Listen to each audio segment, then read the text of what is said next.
it's all made up. The good stuff, the bad stuff, all of it's made up.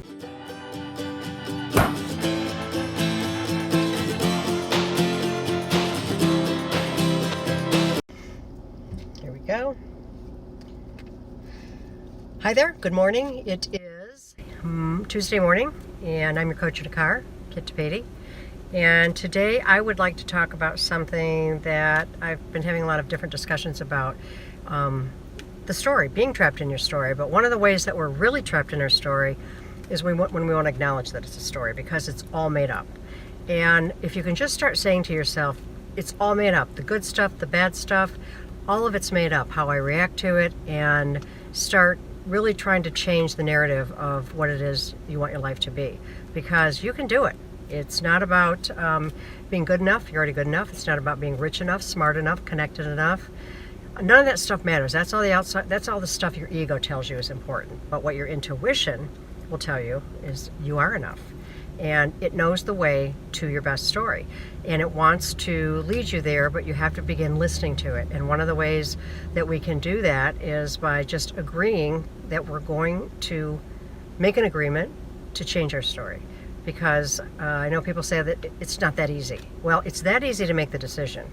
It's not that easy to keep the momentum going, but that's okay, because you can't just decide to go to the gym one day and then you're done. So self-work and changing your story and creating a life you love really involves you participating. It's you move, God moves, or the universe, or whatever you want to call the energy.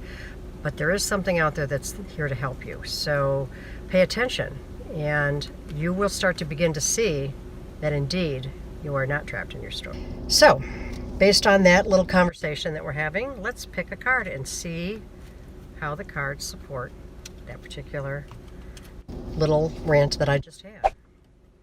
Take time to make your soul happy. Okay, that's what this is all about. Your soul, your intuition, that higher part of you knows where your best life is. And if you start nurturing it and listening to it and paying attention to it and not focusing on what's going on out there, because what's going on out there is just a manifestation of what's going on in here, okay? So the word today is soul. You don't have a soul, you are a soul. You have a body. That's the long and short of it. And there's now scientific documentation that indeed we are energy. Your soul will always whisper your truth back to you. That's your higher self talking to you. And so you got to listen, because the voice is very quiet in the beginning. The voice of the ego is loud, it yammers on, it's very judgmental, it's very dramatic. The voice of your ego, the voice of your intuition is quiet, and it nudges you along quietly. And the way you can tell the difference is it will always give you the same information. It's not going to change the story. So it's all about starting to listen to that so you can begin to develop a story and write RAGHT, a story that works for you. Silence the mind to heal the soul. That's how you hear it. Journaling, walking, being in nature, being by yourself. That's how you're going to know what's going on with you. You can't hear it when there's a lot of things going on in your world, because you're outwardly focused. Your soul is inwardly focused. The quieter you become, the more you can hear. So today, pay attention to what inspires you. It's your soul talking to you, truly. The things you love are the reason you came here. Came here to do what you love. That's how you serve. You don't serve by being at the beck and call of people around you. Getting off the approval-seeking hamster wheel is a big part of getting out of the story that you've concocted for yourself, because you have concocted it. Listen to it, believe it, act on it. Number two, learn how to see. Everything is connected. And when you begin to quiet down, and you quiet down the inner chatter that's your ego, you're going to begin to see how connected things are, how you think of something and something shows up, or they're talking about it. So you're going to begin to see the magic that is your life.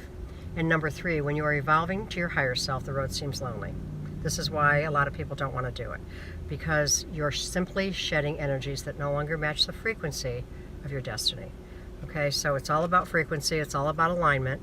Your right story is in alignment with who you are, not who your parents want you to be, not who your priest and your whomever wants you to be, gurus want you to be, but who you want you to be. That is what you came here to do, and so you got to start listening. And yes, it takes time and movement, but that's what's great about these cards, is every day you pick one card and you just stay in the energy of that card and do one of the action steps, and pretty soon you're going to notice a whole different energetic feeling, vibration to you, because this stuff starts to move in, and this is how we create new habits. Your subconscious pulls in your beliefs, so this is about changing your beliefs.